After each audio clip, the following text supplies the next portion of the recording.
ऐसा कैसे हो सकता है? 9 साल की बच्ची कैसे मां बन सकती है और 11 साल का लड़का बाप कैसे बन सकता है? आपके अंदर जब इल्म नहीं रहेगा ना तो पता ही नहीं चलेगा माँ कौन है, बहन कौन है, कौन खाला है, कौन चाची है, पता ही नहीं चलेगा। क्योंकि अभी जो जमाना आ रहा है, आप देखे होंगे सोशल मीडिया पर एक भी वीडियो गर्दिश कर रहा है। 11 साल का बच्चा बाप बन गया और 9 साल की लड़की मां बन गई। कैसे बन गई? पूरा जो है हिंदुस्तान के लोग परेशान हैं, पूरा डॉक्टर, पूरा साइंस जो है परेशान है। ऐसा कैसे हो सकता है? 11 साल का लड़का बाप कैसे बन सकता है? 9 साल की लड़की मां कैसे बन सकती है? दोस्तों, ऐसा ही हुआ है।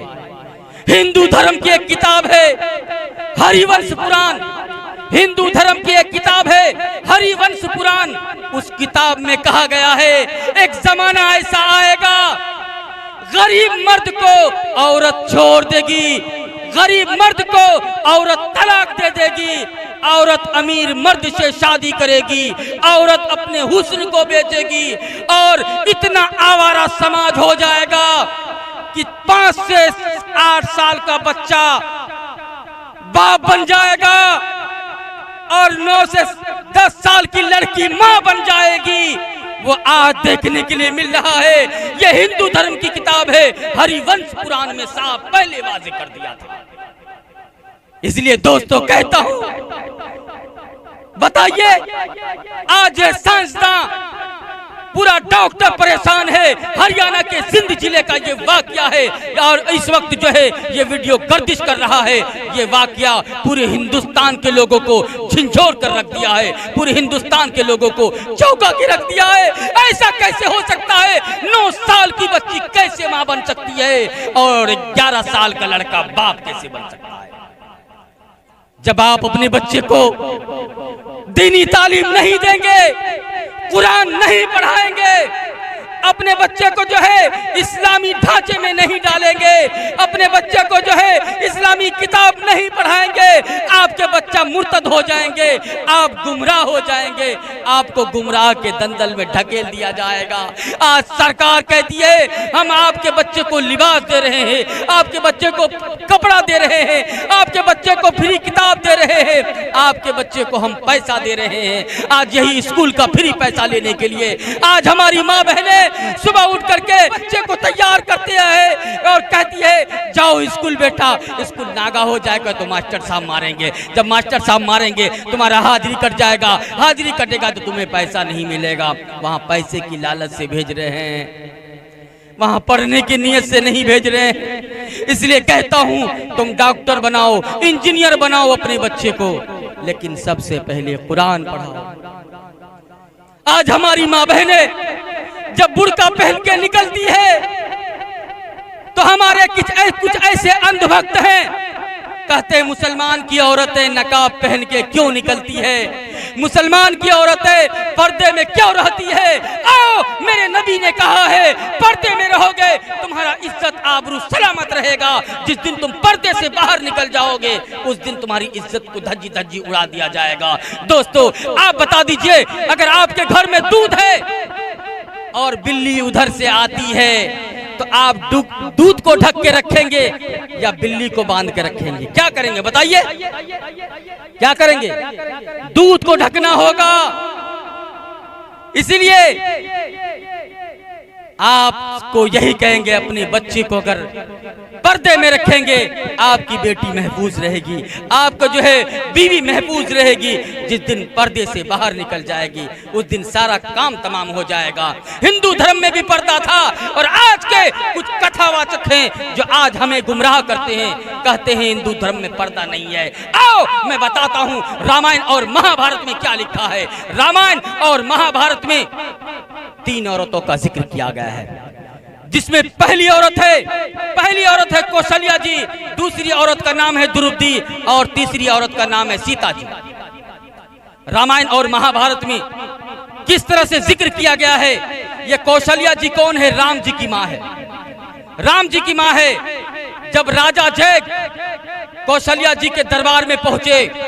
पहुंचने के बाद दरबान से कहा, ए दरबान, जाओ कौशल्या जी को बुला के लाओ, हम उससे बात करना चाहते हैं, हम फला जगह के राजा हैं। जाओ कौशल्या जी को बोलो कि कोई राजा आए हैं मिलने के लिए। तो दरबान दौड़ के गया कौशल्या जी के पास, कहा कि मालिक कोई आए हैं राजा मिलने के लिए, आपको बुला रहे हैं। तो सुनिए कौशल्या जी जो राम जी की माँ थी वो क्या कहती है, वो राजा अपने लिए होगा, सबसे पहले मेरे लिए अजनबी मर्द है, अजनबी आदमी है, मैं उसके सामने नहीं जा सकती। जाओ क्या कह रहा है तू सुन। महाभारत में दूसरी औरत का जिक्र किया गया है, द्रौपदी। जब दुर्योधन ने जब द्रौपदी को अपने मजमे में बुलाया, जब उससे सवाल जवाब किया, जब उनसे पूछा, उस वक्त द्रौपदी कांप रही थी। जिस वक्त सवाल जवाब हो रहा था द्रौपदी पसीना से सराबोर थी। सवाल जवाब खत्म होने के बाद दुर्योधन जब पूछने लगा, द्रौपदी क्या बात है, तू क्यों कांप रही थी, क्यों पसीना से सराबोर थी? द्रौपदी कहती है, सुनिए दुर्योधन, मुझे पति सिर्फ देखा था, आज तक मुझे कोई दुनिया वाला नहीं देखा था, आज सारी दुनिया मुझे देख रही है। इधर लक्ष्मण जी बैठे हैं। लक्ष्मण जी से किसी ने पूछा कि आप बताइए लक्ष्मण जी, आप की भाभी जो है सीता जी हैं, आप बताइए आपकी भाभी कैसी है, गोरी है, काली है, नाटी है या लंबी है, मोटी है या पतली है, कैसी है बताइए।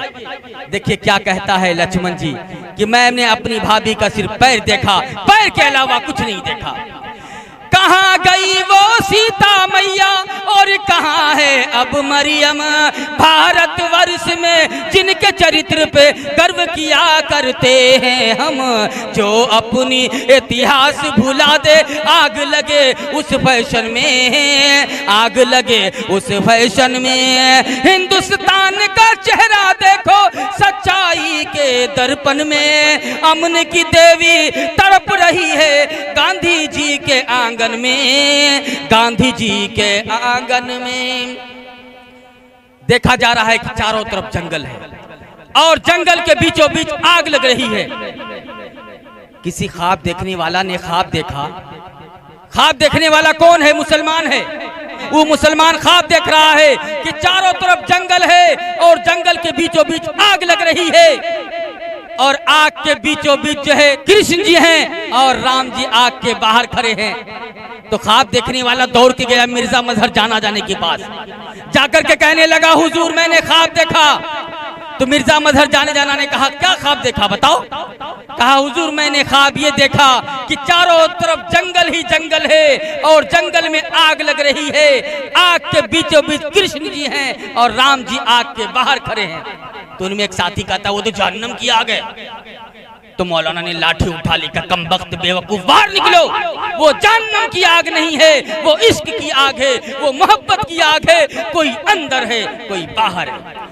काम करुत और लोभ कमारा जगत न आया रास, जब जब राम ने सितम लिया तब तब पाया बनवास। राम हर एक युग में आए पर कौन उन्हें पहचाना, राम की पूजा की जगने पर राम का अर्थ न जाना। अरे तकते तकते बूढ़े हो गए धरती और आकाश, जब जब राम ने सितम लिया तब तब पाया बनवास। छोड़ के अपने महल दो महले जंगल जंगल फिरना, औरों के सुख चैन के खातिर खुद संकट में घिरना है। यही राम की रेख के लेखा आ गया अब विश्वास, जब जब राम ने सितम लिया तब तब पाया बनवास। मैं हिंदुस्तान के तमाम लोगों से कहना चाहता हूँ, सनातन भाइयों से कहना चाहता हूँ, जब राम जी अयोध्या में आ गए तो रावण कौन हिंदुस्तान में घूम रहा है जो लोगों को मार रहा है, लोगों को परेशान कर रहा है। गाँव जो है गाँव के नाम पे मारा जाता है, कभी जो है उसे कसाई के नाम पे मारा जाता है, कभी लव जिहाद के नाम पे मारता है, कभी किसी और मौलाना को प्रताड़ित करता है, कभी जो है जैसे आर के नारे लगवाने पर मजबूर कर देता है, उसको पीटता है। ये रावण कौन है? जब राम जी आ गए तो रावण हिंदुस्तान में क्यों घूम रहा है? दोस्तों, आज राम को ये लोग मानता है लेकिन राम की नहीं मानता। राम ने क्या कहा, राम ने क्यों वनवास लिया, किसके लिए वनवास लिया, इसे पता नहीं। क्योंकि राम ने लोगों की भलाई के लिए, लोगों की अच्छाई के लिए, लोगों के सुख के लिए राम ने वनवास लिया कि हमारी वजह से किसी को तकलीफ ना हो। यहाँ तो ऐसे अंधभक्त हैं जो आज दूसरों को तकलीफ देने में लगे हुए हैं।